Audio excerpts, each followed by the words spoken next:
जी तो दोस्तों, आज की इस वीडियो में हम डिस्कस करेंगे कि क्लासिफिकेशन ऑफ फायर्स क्या होती हैं, फायर ट्राइंगल क्या होती है और इसके हवाले से जो इंटरव्यू में क्वेश्चन किए जाते हैं वो क्या होते हैं। ये सारी बातें इस वीडियो में मैं आपको तफसील से इंशाल्लाह बताऊंगा।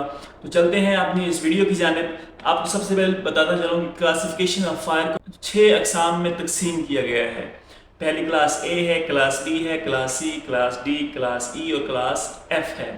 ये कौन कौन सी होती हैं आपको बताता हूँ। सबसे पहले हम बात करते हैं क्लासिफिकेशन ऑफ फायर्स में ए क्लास की फायर क्या होती है। ए क्लास की फायर वो होती है जो सॉलिड्स पर मुश्तमिल होती है। आप सॉलिड्स समझते हैं, हर वो चीज़ जो जगह घेरती है और वजन रखती है वो सॉलिड्स कहलाती है। जैसे वुड, प्लास्टिक, कपड़ा, ये सारी चीज़ें क्या हैं, सॉलिड्स हैं। सॉलिड्स पर मुश्तमिल क्लास ए फायर होती है। इसको मज़ीद आसान करूँ आपको समझाने के लिए बता रहा हूँ। A stand for ash. Ash mean उर्दू में कहते हैं राख। जो चीज़ें जलने के बाद राख बनाती हैं वो क्लास ए फायर में आ जाती हैं। समझ आ गई होगी आपको। क्लास बी की तरफ चलते हैं। Class B stands for barrels. जो असल नाम है वो है फ्लेमेबल। फ्लेमेबल फायर जो होती है, हर वो चीज़ जो फ्लेम पैदा करती है, शोले पैदा करती है, जो पेंट और फ्यूल्स पर मुश्तमिल होती है। इसको अगर आसान लफ्ज़ों में आपको समझाऊं तो बैरल्स, मैंने आपको पहले कहा था बी स्टैंड फॉर बैरल्स, मतलब हर वो चीज़ जो बैरल में मापी जाती है वो क्लास बी में आती है।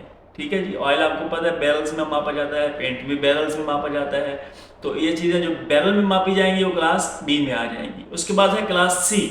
क्लास सी गैसेस पर मुश्तमिल होती है, जैसे ब्यूटेन है, ऑक्टेन है। इस तरह की गैसेस की वजह से जो आग पैदा होती है उसे क्लास सी फायर कहा जाता है। उसके बाद है class D. Class D metals पर मुश्तमिल होती है, जैसे लिथियम है, मैग्नीशियम है।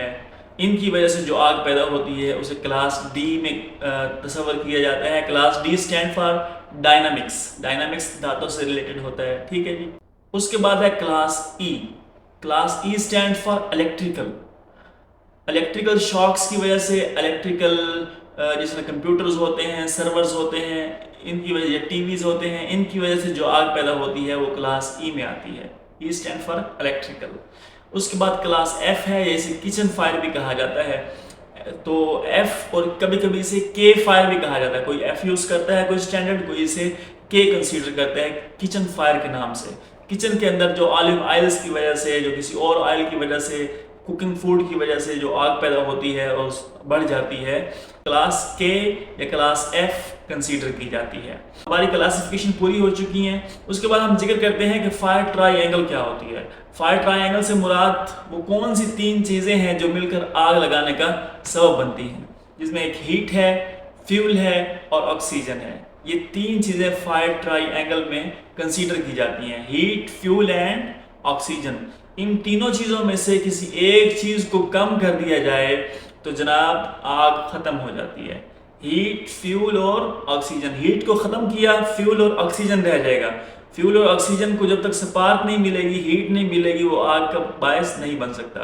अब आपके पास फ्यूल भी है, हीट भी है, ये दोनों चीज़ें इकट्ठी हैं, लेकिन उनको ऑक्सीजन नहीं मिल रही, वो फिर भी नहीं जल पाएंगे। जैसे ही थोड़ी सी ऑक्सीजन मिलेगी आग भड़क उठेगी। अक्सर आपने एक्सीडेंट्स देखे हो, जब गाड़ियों के एक्सीडेंट होते हैं तो वो अंदर से बंदा सेव होता है, जख्मी तो होता है लेकिन सेव होता है। जैसे आप दरवाज़ा खोलते हैं उसे बाहर निकालने के लिए, रेस्क्यू करने के लिए, तो अंदर हीट और फ्यूल जमा हो चुके होते हैं। जैसे आप खोलते हैं ऑक्सीजन मिलती है और आग भड़क उठती है और बंदा वहीं पर जल जाता है। तो इस तरह के केसेस आपने देखे होंगे। यहाँ ऑयल एंड गैस फील्ड के अंदर भी बहुत सी ऐसी जगह होती हैं। जैसे एक आपको बात बताता हूँ मैं, इलेक्ट्रिकल जहाँ पर इक्विपमेंट्स इनके होते हैं, जिनके कंट्रोल पैनल होते हैं, बड़े बड़े कंट्रोल पैनल होते हैं, उनको आग लग जाए तो करोड़ों रुपए का, अरबों रुपए का नुकसान होता है। उससे बचने के लिए उन्होंने ऑक्सीजन सकर लगाए होते हैं अपने उस एरिया में। अगर हीट फ्यूल बढ़ जाए और ऑक्सीजन को वो क्या करते हैं, सक कर लेते हैं। जब ऑक्सीजन सक हो जाती है ऑटोमेटिकली जो है आग का लगने का चांसेस ख़त्म हो जाते हैं। इंटरव्यू में क्वेश्चन यही पूछे जाते हैं, फायर ट्राइंगल क्या होती है, टाइप्स ऑफ फायर क्या क्या होती हैं, अगर आग के खतरात को आप कम करना चाहते हैं तो कैसे करेंगे, ये सवाल भी पूछा जाता है। उसमें आप बताएंगे कि तीनों एलिमेंट्स में से किसी एक एलिमेंट को हम ख़त्म कर देंगे। ख़त्म कैसे करना है ये आपने खुद सोचना है। और इसके बाद है फायर एक्सटिंग्विशर की टाइप्स, वो इंशाल्लाह मैं आपको नेक्स्ट वीडियो में बताऊंगा। और आपको ये भी बताऊंगा कि कौन सी क्लास के लिए, कौन सी क्लास ऑफ फायर के लिए कौन सा फायर एक्सटिंग्विशर हम यूज़ कर सकते हैं। उम्मीद है आपको फायर की जो टाइप्स हैं वो समझ आ गई होंगी। इसको अच्छी तरह से याद करें, लिख लें। हिट ट्राइंगल को भी लिख लें। मिलते हैं इंशाल्लाह नेक्स्ट वीडियो में। टेक केयर, अल्लाह हाफिज़।